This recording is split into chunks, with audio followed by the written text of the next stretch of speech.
हरे कृष्णा, राधे राधे। कैसे हैं आप सब लोग? उम्मीद करती हूँ आप सब बहुत अच्छे होंगे। आज का जो ब्लॉग है शाम के टाइम से स्टार्ट हो रहा है और अभी संध्या आरती का टाइम हो गया है। तो सबसे पहले सुबह जितने भी मंदिर में फूल चढ़ाए थे उनको मैं उठा लूँगी, मंदिर को थोड़ा बहुत साफ कर लूँगी और उसके बाद फिर करते हैं संध्या आरती।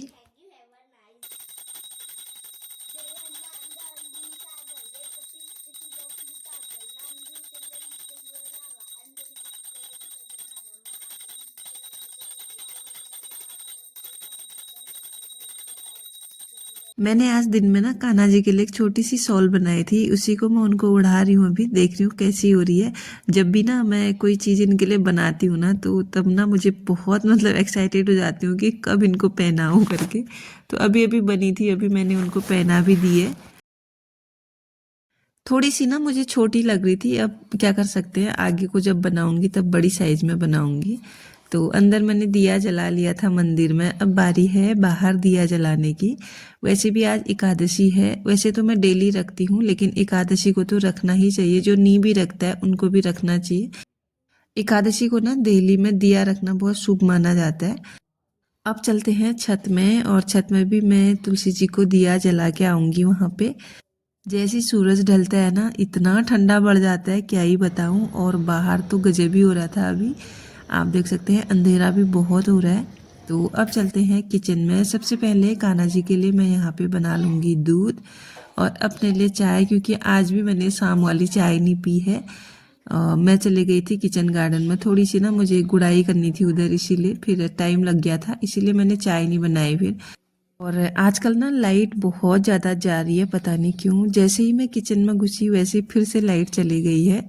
तो यहाँ पे मैं अपने लिए चाय बनाने लग गई हूँ। सबसे पहले कान्हा जी को दूध का भोग में लगा के आती हूँ, फिर अपना चाय पीऊँगी और बच्चों को भी दूध दे दूँगी शाम के टाइम पे, क्योंकि बच्चे भी ट्यूशन से आते हैं, उनको भी भूख लगी रहती है।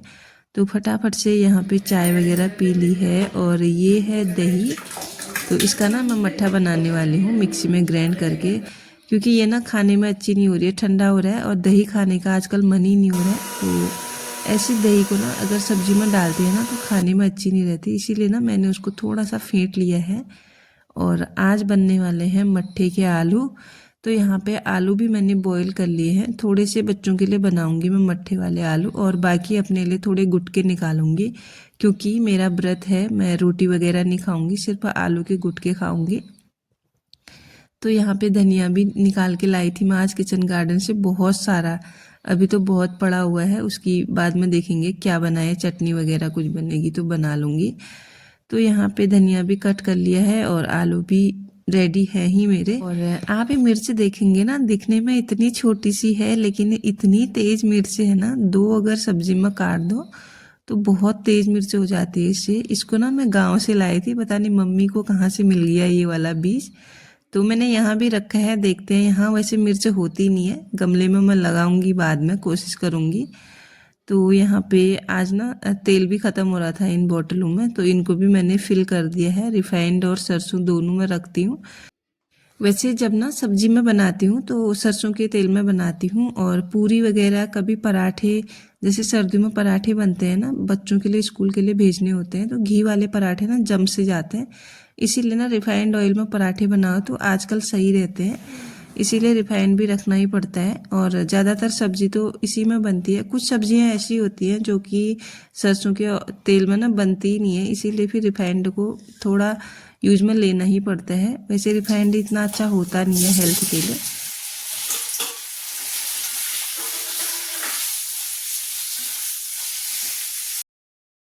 वही है, इसमें थोड़ा बहुत बेसिक से मसाले पड़ते हैं आलू के जब गुटके बनते हैं। थोड़ी देर इसको ढक्कन लगा के पकाओ, फिर हरा धनिया डाल दिया था मैंने और मिर्ची भी डाल दी थी। और ये मिर्ची इतनी तेज हो गई थी ना, मैं क्या ही बताऊँ आपको, खाए ही नहीं गए। तो यहाँ पे फटाफट से इनको कर लेते हैं फ्राई, और थोड़ी देर इसको ढक के रख दिया था ताकि जितने भी मसाले हैं ना वो अच्छे से आलू में लग जाए। तो ये बन के रेडी हो गया है, बस 5 मिनट लगते हैं आलू के गुटके बनने में, ज़्यादा टाइम नहीं लगता है। शॉर्टकट वाली जो सब्जी होती है ना वो रहती है, ये अच्छी भी रहती है। तो यहाँ पे मैंने अपने लिए निकाल दिया है और बच्चों के लिए इसमें डाल दिया है मट्ठा और थोड़ा सा पानी, तो इसको पकने देंगे। अभी ये वाइट दिख रहा है लेकिन बाद में ना इसका कलर चेंज हो गया था, क्योंकि मैंने ना जो दही था उसको डायरेक्ट फेंट दिया, जैसे छाछ तो बनती है उसमें से मक्खन निकाल के, लेकिन इसमें ऐसा कुछ नहीं था, बस डायरेक्ट जो था जैसा था मैंने वैसे ही डाल दिया कढ़ाई में। अभी देखते हैं कैसा बनता है, लेकिन बना बहुत अच्छा था। टेस्ट का पता नहीं, बच्चों ने ही खाया, मैंने तो खाया भी नहीं। तो अब कर लेते हैं फटाफट से डिनर।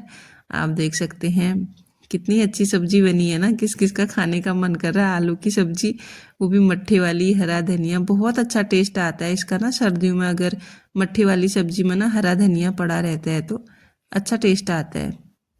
तो यहाँ पे बच्चों को भी मैंने खाना दे दिया है, और ये है मेरा। तो इसमें थोड़ा सा ना मैंने नींबू निचोड़ लिया था खटास के लिए। व्रत के दिन ना थोड़ा मुंह सूखा भी रहता है, इसीलिए थोड़ा सा अगर खट्टी चीज़ें खाओ ना तो अच्छा लगता है। और शाम के अब बारी है बर्तन धोने की। ढेर सारे बर्तन हो गए हैं सिंक में, तो फटाफट से इनको भी धोते हैं। वैसे भी किचन रात को गंदी छोड़नी नहीं चाहिए। फटाफट से अगर बर्तन धुल जाते हैं ना खाना खाने के बाद तो अच्छा रहता है। बीच में ना मैंने बच्चों को पढ़ाया था, वो मैंने रिकॉर्ड नहीं किया था, क्योंकि ना जितना भी काम आता है ना फ़ोन में आता है, तो बच्चे फ़ोन से ही काम करते हैं, इसीलिए ना मैंने बीच में रिकॉर्ड ही नहीं किया, डायरेक्ट आपको खाना बना ही दिखाया। तो यहाँ पे बर्तन भी धो लेते हैं। और अब जैसे ही ना रात को ना सर्दियों में खाना खाते हैं उसके बाद ना थोड़ा और ठंडा लगता है, तब ना बर्तन धोने का मन ही नहीं करता। तो जब खाना खाओ ना तुरंत तो उसके बाद बर्तन धुल जाते हैं ना तो अच्छा लगता है। नहीं तो अगर आप 2 मिनट भी अगर खाना खा के बैठ जाते हो ना, फिर बिल्कुल भी काम करने का मन नहीं करता आजकल। तो यहाँ पे मेरे फटाफट से बर्तन भी धुल गए हैं, और किचन भी मैंने पहले से ही क्लीन कर दी थी। और इसके बाद फिर मैंने सुला लिया था कान्हा जी को अपने, और इनको अच्छी तरह से ब्लैंकेट वगैरह उड़ा लिया। अब आ गई मैं मंदिर से बाहर। तो यहाँ पे ना मुझे क्या करना था, जो कान्हा जी के कपड़े थे ना उनको बहुत अच्छे से रखना था। ये ना डेली की डेली कितने भी अच्छे से मैं रखूँ ना इनको, ये पता नहीं फिर से वैसे ही हो जाते हैं, फिर से वैसे ही हो जाते हैं। समझ ही नहीं आता है कैसे इतना बिगड़ जाते हैं।